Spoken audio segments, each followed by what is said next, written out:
Reporter impact. Thiruvananthapuram Palayam മാർക്കറ്റിലെ പുനരധിവാസ കേന്ദ്രത്തിന് സമീപത്തെ മാലിന്യ പ്രശ്നത്തിൽ റിപ്പോർട്ട് തേടിയിരിക്കുന്നു മനുഷ്യാവകാശ കമ്മീഷൻ.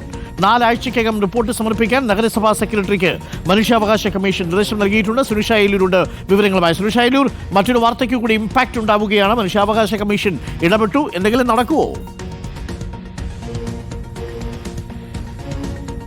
അരുൺ, അതാണ് ഇനി അറിയേണ്ടത് എന്നതാണ്. മാലിന്യം എത്രത്തോളം പ്രശ്നമാണ് എന്നുള്ളതാണ്. ഇത് നമുക്ക് ഈ കാണാം, കൊട്ടക്കണക്കിന് മാലിന്യമാണ് ഇവിടെ ഇങ്ങനെ കൂട്ടിയിട്ടിരിക്കുന്നത് എന്നതാണ്. അതിനിടയിലാണ് തൊട്ടടുത്തായുള്ള ഷോപ്പിംഗ് കോംപ്ലക്സിലേക്ക് ഇവരോട്, ഈ 300-ലധികം കച്ചവടക്കാരോട് മാറാൻ പറഞ്ഞിരിക്കുന്നത് എന്നതാണ്. എങ്ങനെയാണ് ഈ നാറ്റം സഹിച്ച ഈ വേസ്റ്റിന് തൊട്ടടുത്തായി ഒരു കച്ചവടം നടത്തുക എന്ന ചോദ്യമാണ് കച്ചവടക്കാർ പ്രധാനമായും ഉന്നയിച്ചിരുന്നത്. ഇത് തന്നെയാണ് നമ്മൾ അന്ന് റിപ്പോർട്ട് ചെയ്ത് കാണിച്ചു കൊടുക്കുകയും ചെയ്തത്. അതിന് പിന്നാലെ ഏതായാലും മനുഷ്യാവകാശ കമ്മീഷന്റെ ഇടപെടൽ ഉണ്ടായിരിക്കുന്നു എന്നതാണ് ഇതിൽ ഏറ്റവും പ്രധാനപ്പെട്ട കാര്യം. ഏതായാലും ഉടൻ തന്നെ നഗരസഭാ സെക്രട്ടറിയോട് റിപ്പോർട്ട് നൽകാനാണ്, ഇത് എന്തുകൊണ്ട് മാറ്റുന്നില്ല എന്നത് സംബന്ധിച്ച് റിപ്പോർട്ട് നൽകാനാണ് നിലവിൽ മനുഷ്യാവകാശ കമ്മീഷൻ പറഞ്ഞിരിക്കുന്നത്. അതായത് 4 ആഴ്ചക്കകം. നേരത്തെ തന്നെ ഈ കച്ചവടക്കാരൊക്കെ ഈ നഗരസഭയെ കണ്ടിരുന്നു, പല കുറി ഈ വേസ്റ്റ് മാറ്റണമെന്നുള്ള ആവശ്യം പറഞ്ഞിരുന്നു. പക്ഷേ അപ്പോഴൊന്നും തന്നെ ഇത് മാറ്റാനോ അല്ലെങ്കിൽ ഇതിൽ ഇടപെടാനോ ഈ നഗരസഭ തയ്യാറായിട്ടില്ല എന്നതാണ്. ചേട്ടാ, ഇപ്പോൾ മനുഷ്യാവകാശ കമ്മീഷൻ ഇടപെട്ടിരിക്കുകയാണ്. ഇനിയെങ്കിലും ഒരു പ്രതീക്ഷയുണ്ടോ ഇത് മാറുന്നുള്ളത്?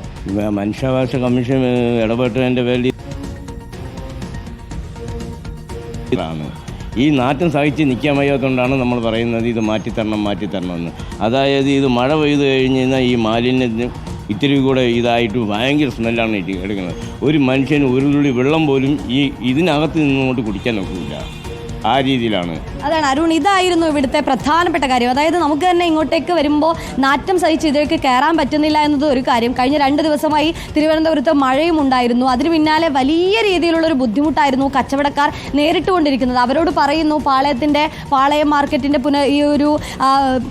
മാർക്കറ്റിൻ്റെ ഇതുമായി ബന്ധപ്പെട്ടുകൊണ്ട് എല്ലാവരും ഈ താൽക്കാലിക ഷോപ്പിംഗ് കോംപ്ലക്സിലേക്ക് മാറണമെന്നുള്ളൊരു ആവശ്യം പറയുന്നു. പക്ഷേ മാറുമ്പോൾ ഇവർക്ക് നൽകേണ്ട മിനിമം ഒരു ഉറപ്പ് നൽകേണ്ടതുണ്ട് എന്നുള്ളതാണ്. അതായത് ഈ വേസ്റ്റ് മാറ്റേണ്ടതുണ്ട്, എങ്ങനെ മാറ്റണം എന്നതടക്കം. അതായത് അത്രയധികം വേസ്റ്റ് ആയിരുന്നു നമുക്ക് കാണാൻ കഴിയും. അത്രയധികം ഒരുപാട് വാർഡുകളിൽ നിന്നുള്ള വേസ്റ്റാണ് ഇവിടെ എത്തിക്കുന്നത് എന്നുള്ളതാണ്. നേരെ കണ്ടാൽ അതാണ് പാളയം മാർക്കറ്റിലെ മീൻ മാർക്കറ്റാണ് ആ കാണുന്ന സ്ഥലം. അതിന് തൊട്ടടുത്തായാണ് ഈ വേസ്റ്റ്. സുരേഷ, എന്തായാലും മനുഷ്യാവകാശ കമ്മീഷൻ ഇടപെട്ടു. ഇനി എന്തെങ്കിലും നടക്കുമോ എന്നാണ് അറിയേണ്ടത്. പലപ്പോഴും നമ്മൾ വൃത്തിയെക്കുറിച്ചുള്ള കോൺക്ലേവ് ഇന്ന് നടക്കുന്നുണ്ട് കേട്ടോ. അപ്പോൾ വൃത്തിയെക്കുറിച്ച് സംസ്ഥാന തലത്തിലുള്ള കോൺക്ലേവ് ഇന്ന് മുഖ്യമന്ത്രി ഉദ്ഘാടനം ചെയ്യുന്നതിനിടയിലാണ് തൃക്കോവിലൂട്ടം പഞ്ചായത്തിൽ നിന്നുള്ള ആ വാർത്ത വന്നതും ഇപ്പോൾ പ്രേക്ഷകർ കാണുന്ന തിരുവനന്തപുരത്തു നിന്നുള്ള ദൃശ്യങ്ങൾ വരുന്നതും.